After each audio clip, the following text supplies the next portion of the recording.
Welcome, folks. Sorry, a bit of a technical difficulties coming in. Anyways, I am Kat. I read stories, and while I'm reading stories, I try to go and complete an entire drawing. I don't always succeed. Actually, so far, I haven't succeeded yet. So, there's that. Anyways, so the stories I read are from the Andrew Ling collection of books, or of stories, or however you want to do that. Anyways, yes. Eventually I'll get a script together, I promise. And we have Fearger! Yay! Thank you for joining. He's in the chat, so, there's all that. Woohoo! Good person. Very, very good person. Yeah. Okie dokie.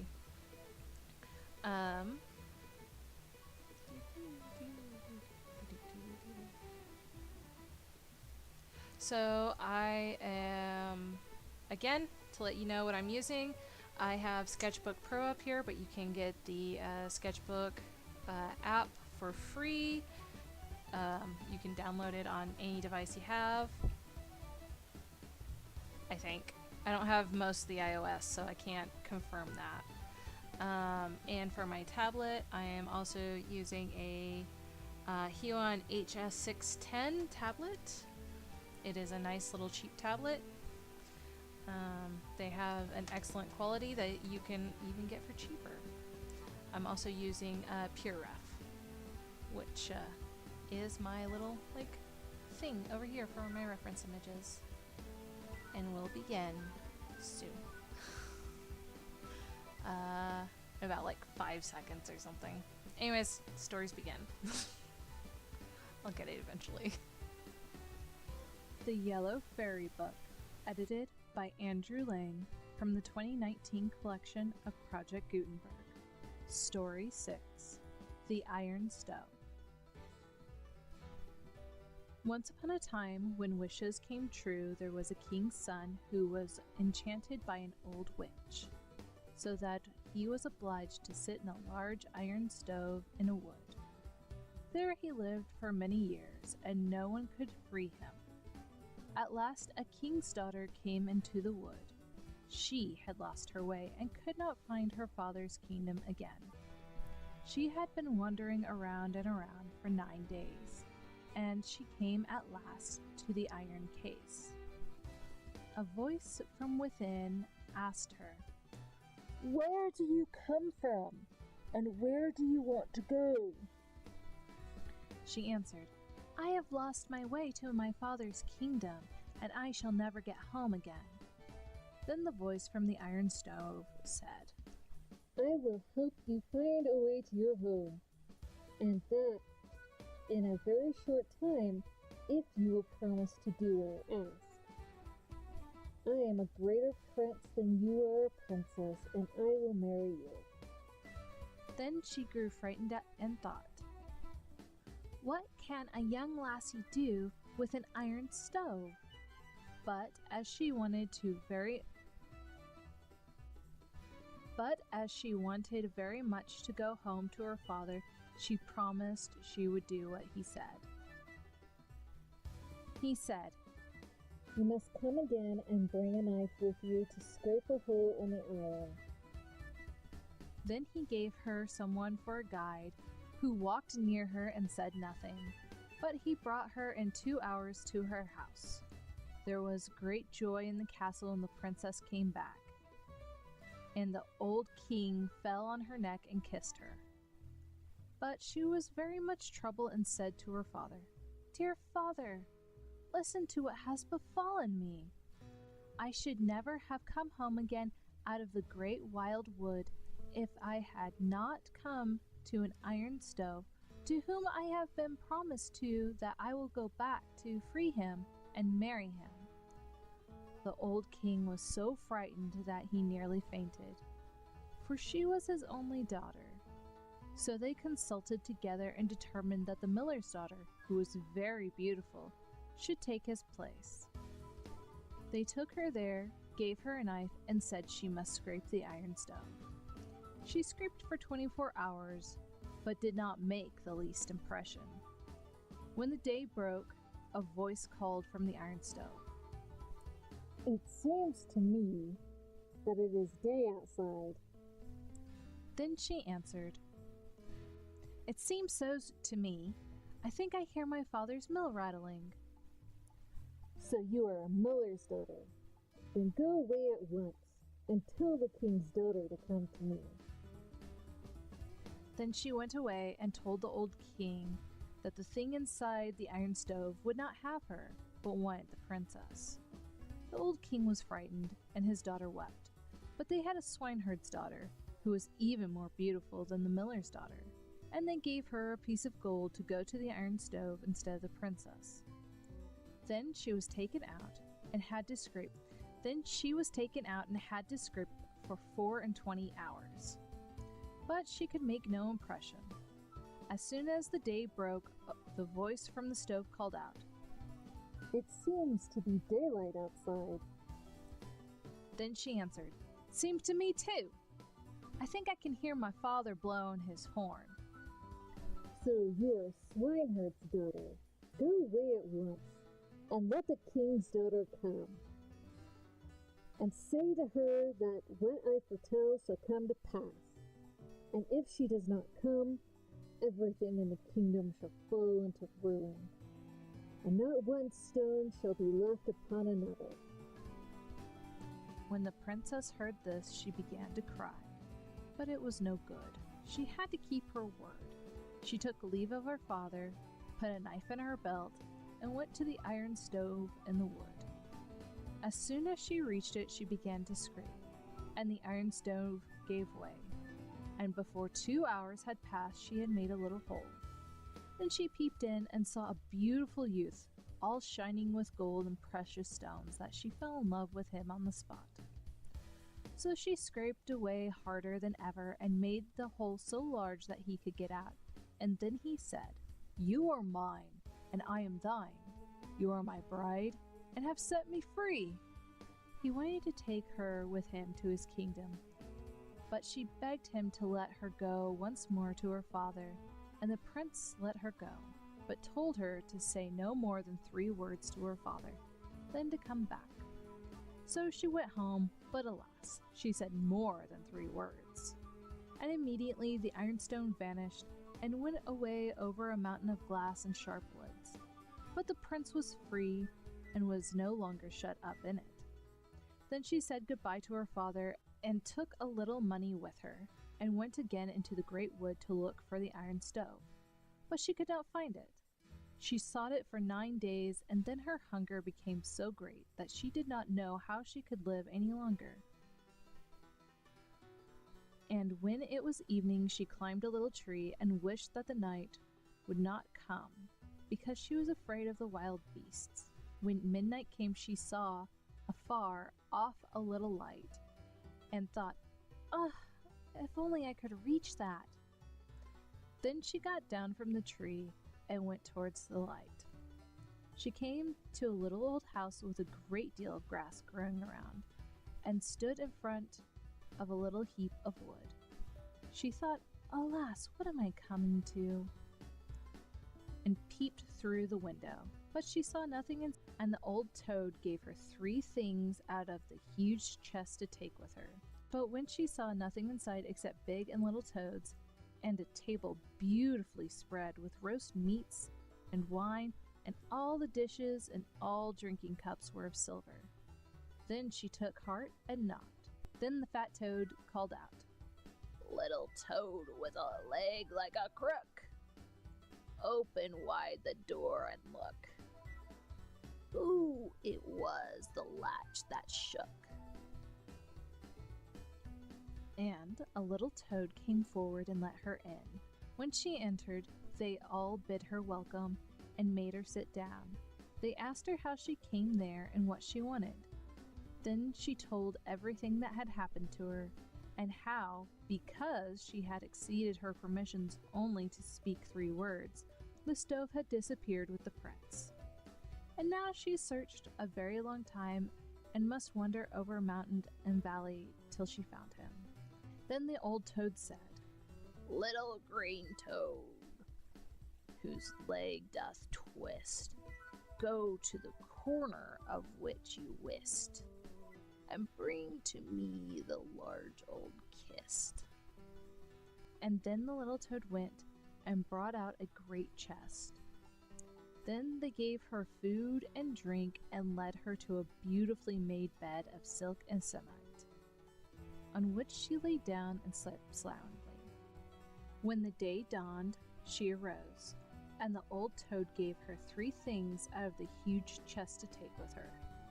She would have need of them, for she had to cross a high glass mountain, 3 cutting swords, and a great lake. When she had passed these, she would find her lover again. So she was given 3 large needles, a plow wheel, and 3 nuts, which she was to take great care of. She set out with these things, and when she came to the glass mountain, which was so slippery, she stuck the 3 needles behind her feet and then in front, and so got over it. And when she was on the other side, she put them carefully away. Then she reached the 3 cutting swords and got on her plow wheel and rolled over them. At last she came to a great lake, and when she had crossed that, she arrived at a beautiful castle. She went in and gave herself out as a servant, a poor maid who would gladly be engaged. But she knew that the prince whom she had freed from the iron stove in the great wood was in the castle. So she was taken on as a kitchen maid for very small wages.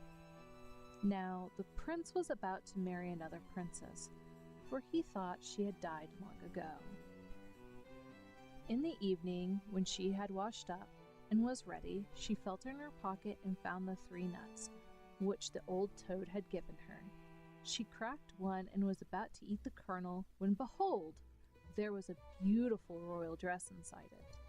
The bride heard of this. She came and begged for the dress and wanted to buy it, saying that it was not a dress for a serving maid. Then she said she would not sell it unless she was granted one favor, namely, to sleep by the prince's door.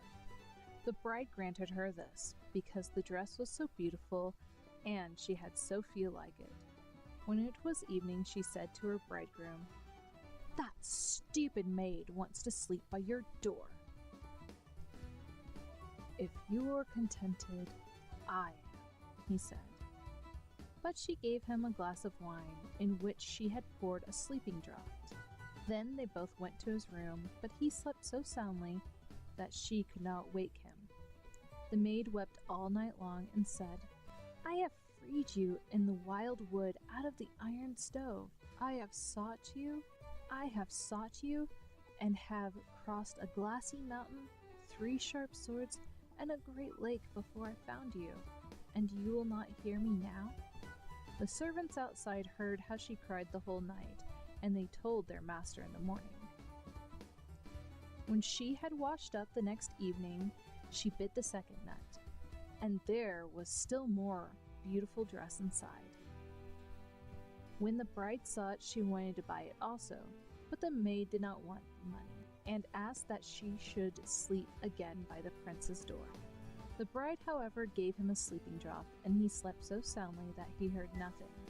But the kitchen maid wept the whole night long, and said, "I have freed you in a wood from the iron stove.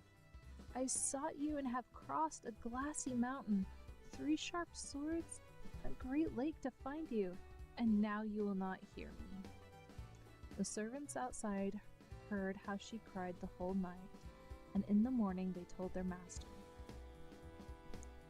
And when she had washed up on the 3rd night, she bit the 3rd nut, and there was still more beautiful dress inside that was made of pure gold. When the bride saw it, she wanted to have it, but the maid only gave it to her on condition that she should sleep for the third night by the prince's door. But the prince took care not to drink the sleeping draught. When she began to weep and to say, "Dearest sweetheart, I freed you in the horrible wild wood and from an iron stove," he jumped up and said, "You are right. You are mine and I am thine." Though it was still night, he got into a carriage with her, and they took the false bride's clothes away, so that she could not follow them. When they came to the great lake, they rowed across, and when they reached the three sharp swords, they sat on the plow wheel, and on the glassy mountain they stuck the three needles in. So they arrived at last at the little old house, but when they stepped inside, it turned into a large castle. The toads were all freed and were beautiful king's children, running about for joy. There they were married and remained in the castle, which was much larger than that of the princess's father. But because the old man did not like being left alone, they went and fetched him, so they had 2 kingdoms and lived in great wealth.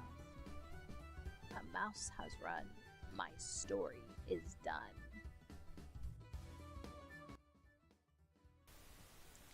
So, yeah. This story was interesting on so many different levels. On a lot of different levels. One of which is this iron stove that I am painting right now. When I was young, we had 2 of them. We didn't have either of them like plugged in or anything.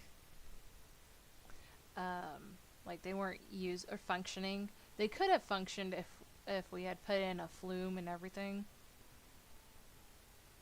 but we didn't, so they weren't ever actually used. I don't know if my parents still have one. Anyways, these things are heavy, very heavy, and yeah. I was never dumb enough to try and see if I could go and put myself inside of it. I knew I could, but I was very much safety conscious from a very young age because I actually liked my appendages. And this was definitely not necessarily the most dangerous object that we had access to, but it certainly was not something that should have been taken lightly. This little no, this one doesn't have it on it, but like, so like this little handle on here, you couldn't, if you got stuck inside of it, there's no way that you could open it up, because now this thing right here, so what would happen is that you would have a little handle and it would lock this door right here. Let me tell you, that thing's not cool. Flip side, this whole top part came off, so it was fairly easy. This is where you used to cook.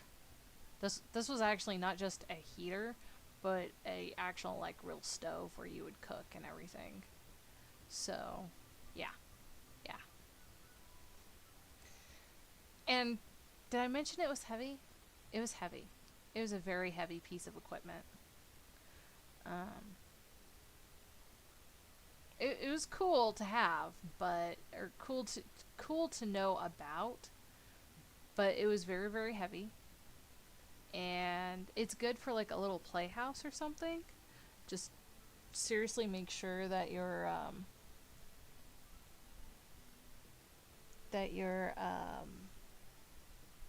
area in which you're going to use it is really, really fireproof. Yeah, like this whole brick and everything, there's a lot of brick there, which is a good thing. Bricks are very, very good to have. In case you didn't know, they're very, very much fireproof to a certain extent. They are not always fireproof, but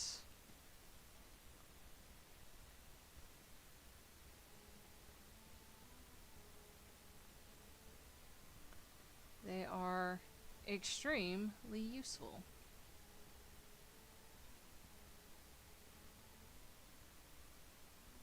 To have around.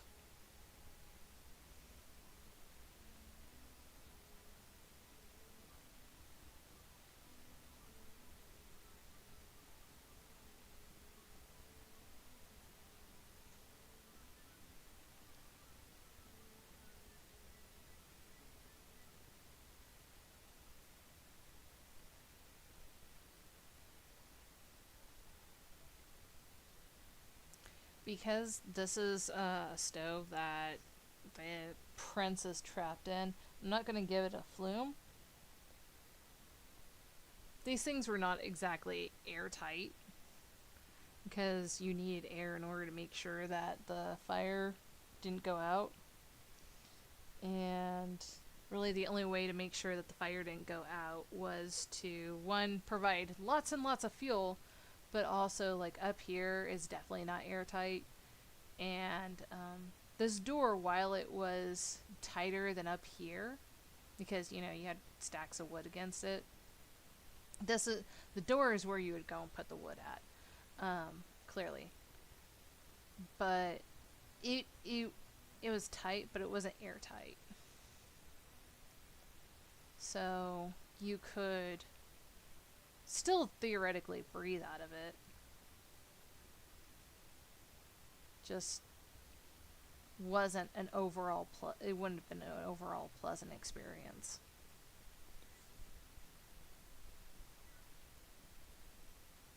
Well, I don't even know where those things are at. Like I said, we had 2 of them. Now, yes, they were heavy, but they weren't so heavy that a child couldn't move them. I think that that's one reason why, aside from the advancements of technology, that's one reason why a lot of places didn't necessarily have them. Because kids could move them.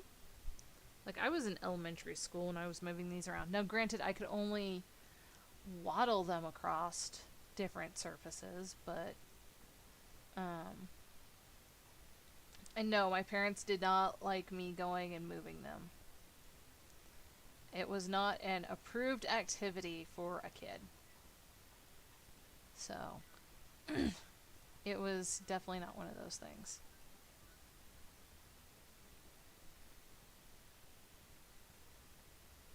And yes, the surface is very much as rough as it looks.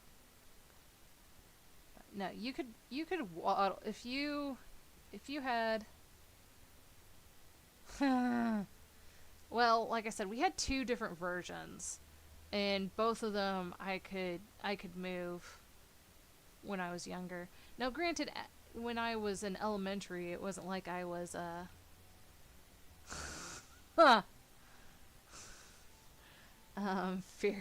fearager. That's funny. Now this particular version isn't that big. It's big enough that you could hide a kid's body in there, but it wasn't so big that you could hide an adult's. Now, the ones that you can go and put an adult in, yes, that would take a lot of people to go and move.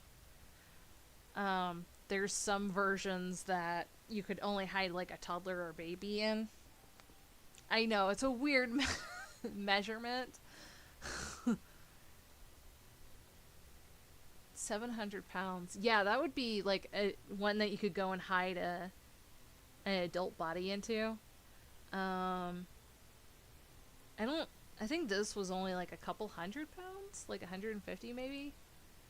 I don't know. It was fairly light, but I also wasn't a normal child in the fact that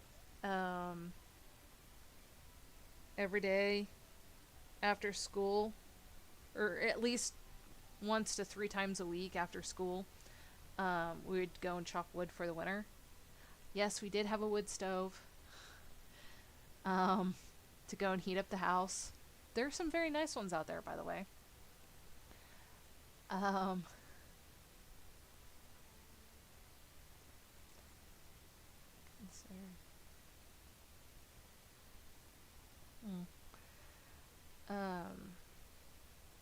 That's kind of messed up. If I understand what you're saying, that's kind of messed up and truly terrifying. Anyways, so the thing about that was where was I going with this? Oh, right. So at least once to 3 times a week, I was lifting like wood, oak wood. Like, And it wasn't just small things. By the time I was in like 5th, 6th grade, I was moving biscuits. Now, I wasn't lifting them up, but I was still moving biscuits, which biscuits are, if you don't know what biscuits are in regards to trees and gathering wood, they are the big chunks of wood that are usually the core of the tree. The older the tree, the denser it is, and the bigger it is, the heavier it is, depending on the wood. Oak is a very, very heavy piece of wood. And it's a giant pain in the butt to go and cut sometimes. There are some pieces of wood there are some species of wood that are absolutely terrible to try and move. So, now, the thing with that is that's not what I wanted to do. Delete. That's what I wanted to do. Yay!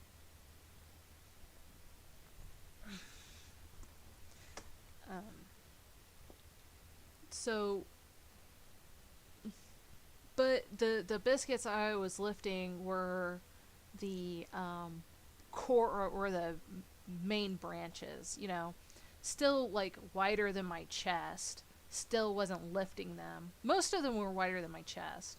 I could, there were, by the time I graduated high school, I could lift one that was about double my chest size, like wide, and about my chest size thick. It took a lot of work to do it, and definitely lifted with my knees.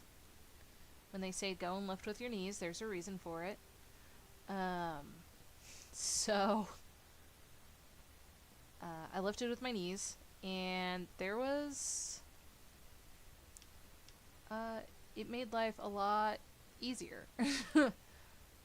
But what we'd have to do is that we would have to go and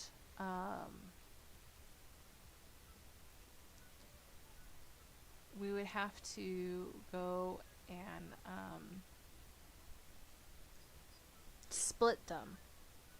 We had this giant thing that was called a log splitter. Essentially, it's just an axe with a press against it. So what you do is that you put it on this machine, and you go and send a press, like a solid block of steel against it, and hope to God that one of two things happened. One, it actually split the chunk in half, or split a part of the chunk in half of it. Otherwise, it was a really desperate, but you kind of slightly hoped that it would kind of get stuck on the blade part of it, and that way they are extremely fun and terrifying. Let me tell you, nothing is more intoxicating than being a child and lifting these big chunks of wood and being the one that goes and determines whether or not people keep their fingers. No one has ever lost their fingers while I've done the whole choppy stuff.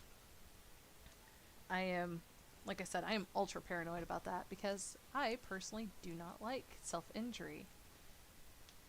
Anyways, so, you know, I was this kid, and because I wanted to get stuff done faster so that I could go and play video games, I would go and lift these chunks up so then it would be faster for everything, for it in general.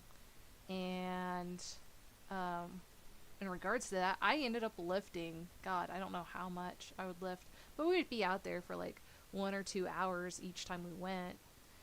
And it wasn't just all lifting wood, but I definitely spent a majority of my childhood going and learning how to organize wood piles, how to start fires, and how to keep fires going and all that. So, you know, this is definitely a thing of my childhood, which is Really, really weird. It's also really, really weird to say that, hey, this is a thing from my childhood.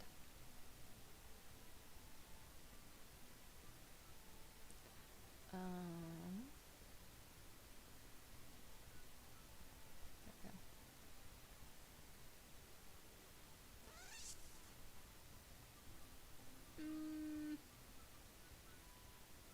Let's go back to multiply. That'll work.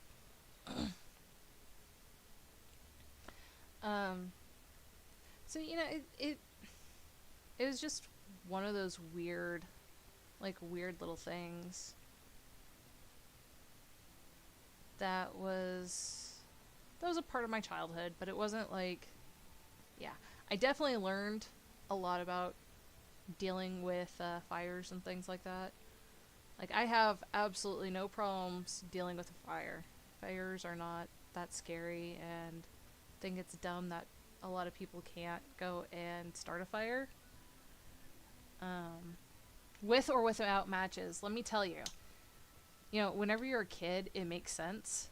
But once you get to be an adult, if you can't start a fire with a pair of matches or a lighter, you are in a lot of trouble, my friend.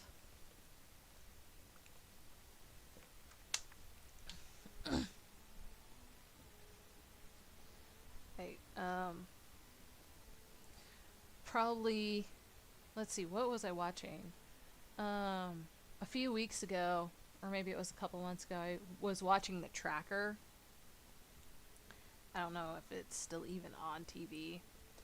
But I was watching the show called The Tracker, and they were getting in touch with a troubled youth camp, and the main character went to go and help this kid, and the kid didn't want any help or anything, and so he's like, hey, let me go and get this fire started for you and give you all these tips.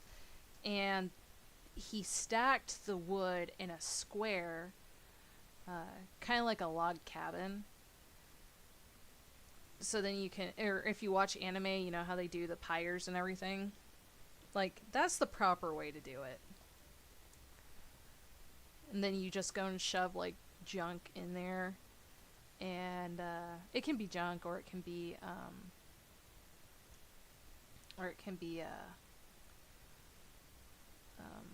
pine needles, anything that's dry and easily flammable.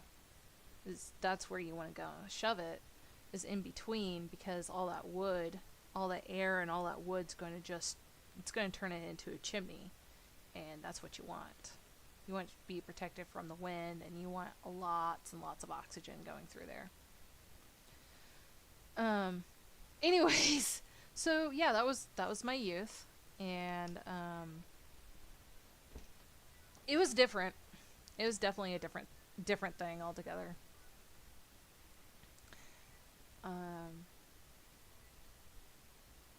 Yeah, sure, that looks like fun. Okay, so that would put you in here. Yay! Yeah, that looks about right. Okay. So,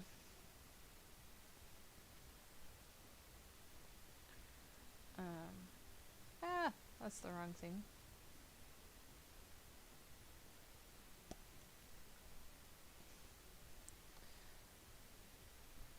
Anyways, but these things were this particular. So going back to what I was saying, this particular stove is actually quite small. You don't really need a lot of strength to lift one of these. I mean, if you can lift wood, you're probably going to be able to lift one of these. Like, that isn't even. If you can't, you really need to go and check your health records. Because that's a little concerning. I think these were like mass produced through Sears or something back in the day, because I think anyone who went like gold mining or whatever, I think these were pretty this versions were pretty standard for a lot of places. And that was definitely a thing.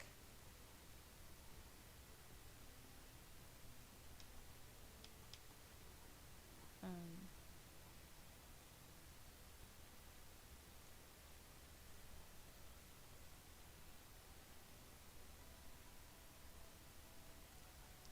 so a little misadventure of my misspent youth. We also had, like, if it wasn't for the fact that I had a cell phone and TV, literally you would have thought that I was growing up in the, early 1900s, 1800s, or late 1800s, early 1900s. Because legit, I had a windmill for a well on my parents' house. And, yeah, yeah, there was literally nothing to do. They didn't. I don't know if they didn't get internet or if they didn't get um. What was it? Not high speed. I don't think they have high speed still, but Ethernet or no, crap. I'm not. Since I'm no longer my parents' computer tech, my tech knowledge has gone the way of the dodo bird. I can do some stuff, but in the mostly I just stay away from it because at this point you've really got to. Oh yeah, no, I 100% had dial up. Like they didn't get I had I need to start doing research papers at home in elementary school. Actually, I was supposed to go to like the library and to get onto the computer and do research online, but we didn't have that, and we didn't get dial up until I changed schools, and um, after that, Windstream. I don't. If y'all grew up in my neck of the woods, Windstream was a huge thing, and um, it was the big thing. And back in the day, it was still good. I've heard that it's changed since then, which is which a lot of things have. I'm not gonna lie, a lot of things had, but no, we got dial up when I changed schools, and it was horrible. And we had dial up until I graduated from high school, which no, it wasn't satellite. It was through like the Ethernet cables, um, but it wasn't like high speed or anything. It was just basic internet access that wasn't dial up. Um, but yeah, no, all through high school, I had to either go and stay at school or I had to deal with the dial up. And let me tell you, honestly, dial up, di- while dial up was great, trying to play Neopets on dial up was terrible.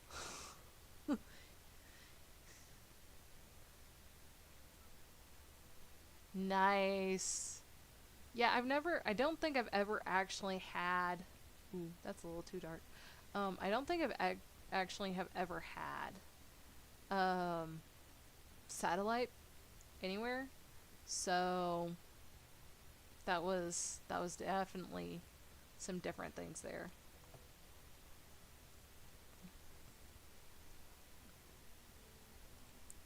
So that was different.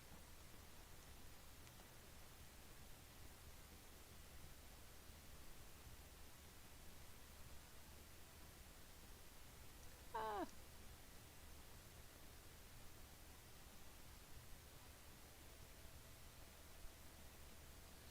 so yeah, I don't if you guys ever get dial up, I am so sorry for you. I don't even know if dial up can still be found anyplace.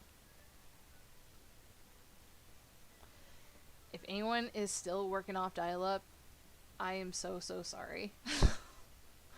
I don't I don't even know if most web pages can be, especially now.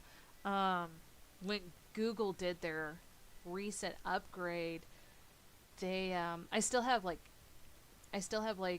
connection issues sometimes, depending on where I'm at. And the only way that I've been able to like access my Gmail account is be like, okay, I need you to go back to your basic version. Well, they took that out like a couple months ago, and I'm just like, this isn't gonna end well for me. I don't know what I'm gonna end up doing now that I'm not going to have access to access to my email account. How is this going to work?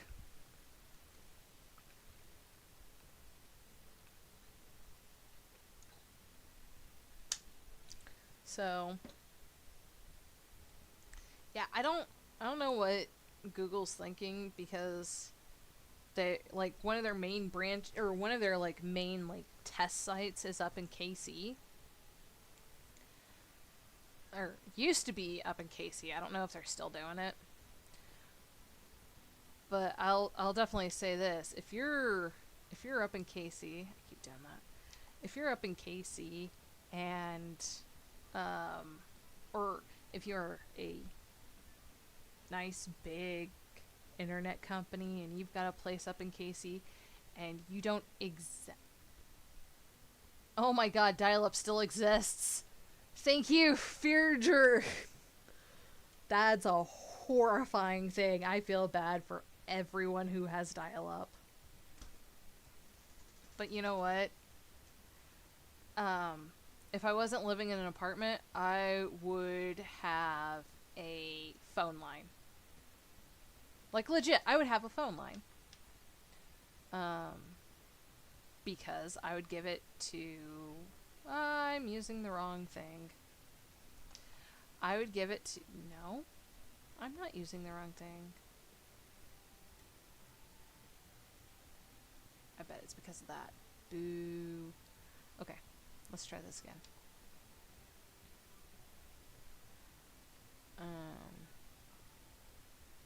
Honestly, I don't know if satellite would be better than dial-up, or if dial-up would be better than satellite.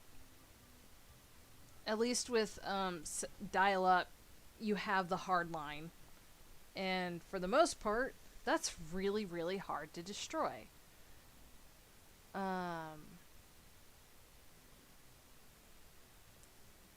Okay, so that's what it was. Gotcha. The thing about phone lines, which I'm kind of ticked off about, is that back in the day when the phone lines, even if your power went out, your phone line still worked. So you could call people and be like, hey, I'm alive. I don't have any power at the moment, but I'm alive. Alright, I'm gonna date myself here. Beyond just the dial-up and all that. So, when I was a kid, I think this was either my second to last year at my elementary school. I went to 2 different schools growing up.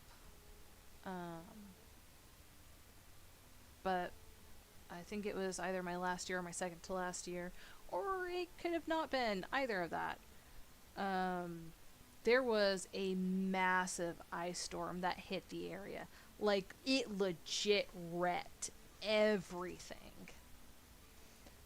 Nobody had power for a couple of weeks. And because of that, it was really, really bad. It was just not a good time. If you lived in this area, you were just like, nope. Schools were all shut down. Like, it was not a good time to be in this area. And shit. Nope. Okay. It was just really, really not a good time to be in this area. And but like I said, all the power was down. And the only way that we were able to get any messages out is the fact that we had hardline telephone. And I know it sounds really stupid and everything, but that time really had an impact on me because I'm like, oh, here's this old piece of technology that will literally work harder than the post office, because, you know, the post office couldn't go and get anything out due to the severe weather. And it just wasn't safe. Like, trees were falling and collapsing, and power lines were coming down. Like, it was bad. Like, there was an inch of ice on everything. We were a little bit lucky because for a few hours every day we could have a little bit of power and we could watch some TV. I was an extremely bored child because at that time I did not read. I had a severe learning disability, and due to circumstances, it was not really addressed. Yeah, yeah. No. That was too early. Or that was later. '07 was definitely later. That wasn't that bad. No, this was like 6 years beforehand. Because I was still going to elementary school, and now I'll date myself. I graduated 3 years later from the '07 storm, so no. By the time I reached high school, I had coping skills to deal with my '07, or to deal with that. Yeah, it was really, yeah. I mean, that one was pretty bad, but it wasn't, the '07 storm wasn't that bad. And it also hit different areas in different ways. That other one hit pretty bad. Maybe it was like 3 years before. I don't know. I'd have to look it up. It was pretty bad though.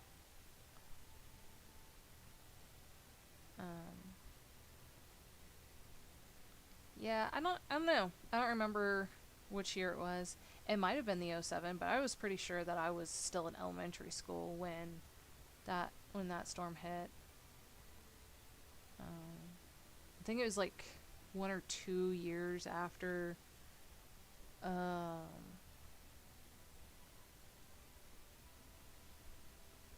the Pierce City tornadoes hit.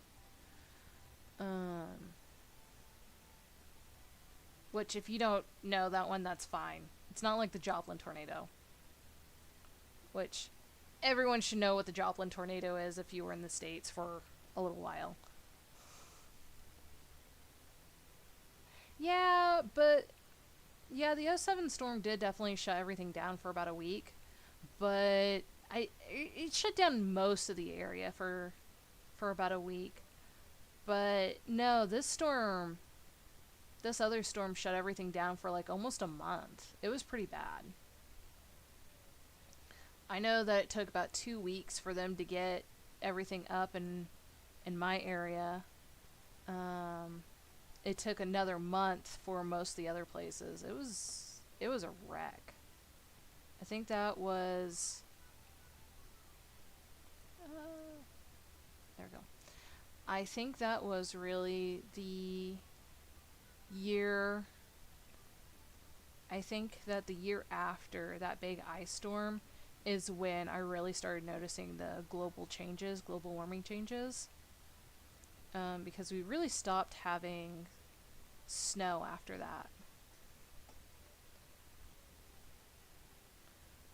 And, like, good, deep snow.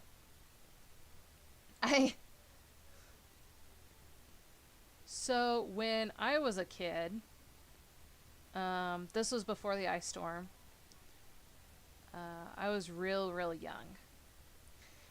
And, there was a snowstorm that happened that, I mean, it wasn't as bad as this other one. I mean, it was still pretty bad. It closed everything down for about a good week. But it was actually like a combination of ice and snow. But we didn't lose power, which was really nice. We didn't lose power. But it was like a foot to 2 feet of snow, which is rather rare in these parts where I'm from. And on top of that, there was a layer of ice, and it was about a ½ inch thick. So after that, that's when I think we really started noticing the global warming trends. But anyways, so I'm sitting there. I'm wearing this big old coat that is turquoise and everything. It was nice and everything, but I didn't have any gloves. I didn't know that I had any gloves. I didn't know where to find any gloves, but I didn't have any gloves. So what I ended up doing is I was sliding down the hill. So my parents' house is up on a hill, and the driveway goes down to the bottom of the hill.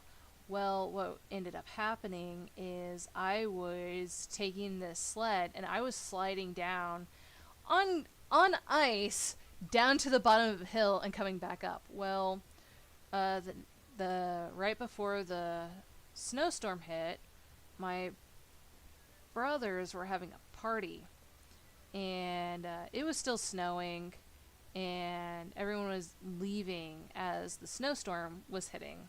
And it was in between the snowstorm and the ice storm, or the ice that came after. So one of the guys that had been there had parked, and when he left, there was like this snow drift that was up a little bit above the rest of it. So it made a great ramp. So I was trying to go up on that. Well, how the ice formed on that, there was like this part of the ice that formed really, really weird. It actually created a edge to it. And I was sliding down, and I had finally gotten up on the ramp. Well, I had the sleeves over my hands, so then my hands wouldn't get cold. Well, they weren't so far over that they covered my hands. What ended up happening is I ended up slicing all my fingers on one of my hands, and I'm fairly certain I've got scars on them from that, though I can't see them at the moment. But yeah, no, that was a traumatic memory, because I had to climb up this steep embankment and steep hill, and on ice, being profusely from my hands.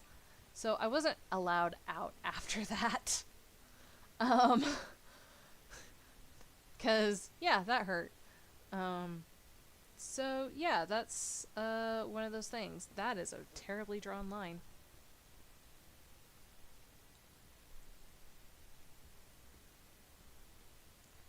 I really can't draw lines worth nothing.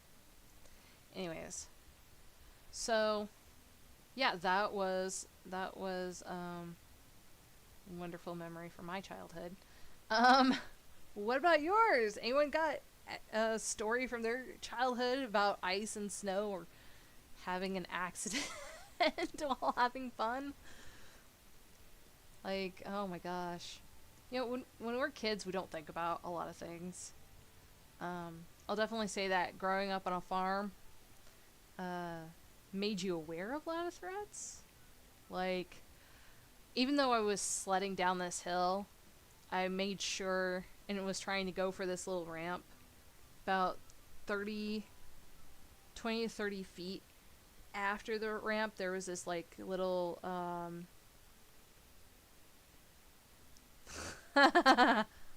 my god, my brother and I climbed a barn with a roof. What kind of roof? Boo, I can't read it at all. Maybe I will in a bit. I don't know. I can't necessarily say that I have ever done that. Have always wanted to climb up on a roof, but have never done that. Yeah, I would imagine that your parents did flip out.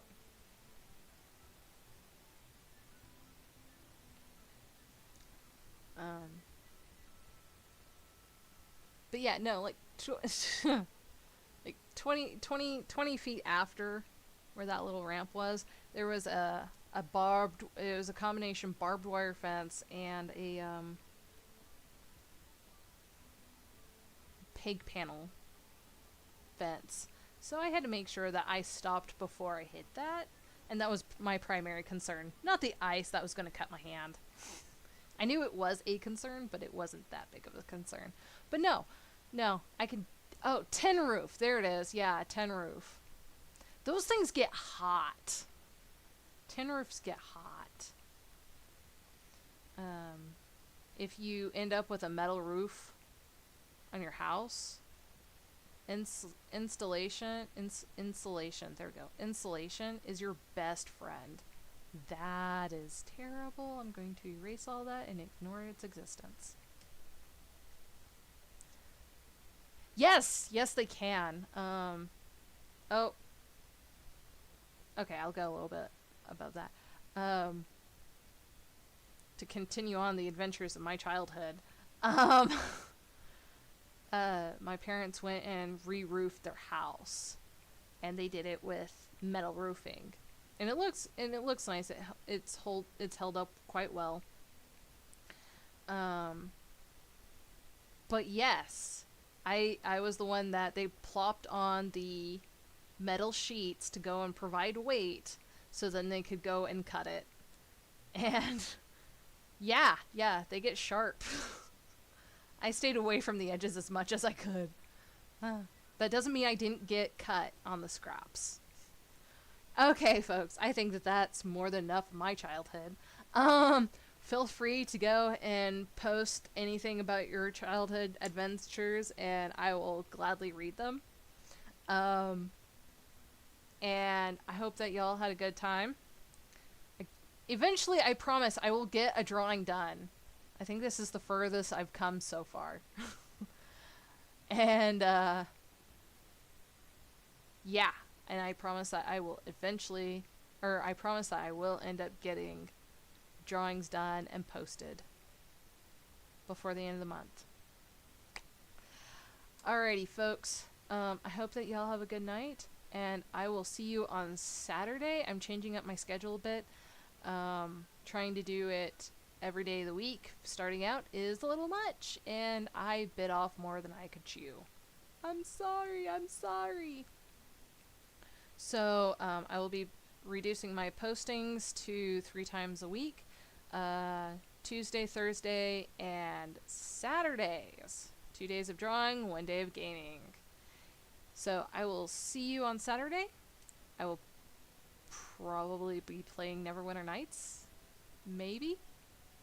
Oh well, it'll be a game that's like a decade old because I love replayability. So, alright folks, I hope that y'all have a good night, and I will chat with you